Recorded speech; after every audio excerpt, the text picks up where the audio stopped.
નમસ્કાર. સાંજના સુપરફાસ્ટ સમાચાર.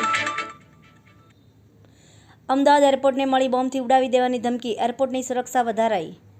વડાપ્રધાન મોદીએ વિકસિત ભારત સંકલ્પ યાત્રાના લાભાર્થીઓ સાથે સીધી વાતચીત કરી. કહ્યું, આ યાત્રા યોજનાઓનો લાભ લેવા માટેનો મોટો અવસર.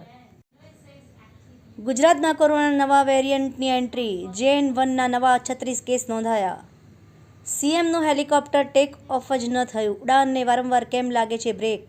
રાજસ્થાનમાં આજે નક્કી થશે સત્તાના દાવેદાર, રાજ્યની રાજ કે પછી અહીં પણ નવો ચહેરો.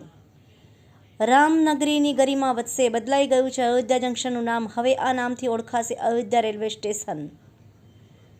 ઈરાનમાં તો હદ થઈ ગઈ, મોંઘવારી સામે જનતા લાચાર, કિડની અને લીવર વેચીને ચલાવી રહ્યા છે ઘર.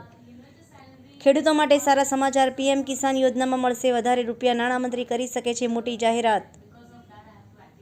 કરણ જોહરે લીધી સલમાન ખાનના કમબેકની જવાબદારી, બર્થડે પર ફેન્સને મળી ખાસ સરપ્રાઇઝ.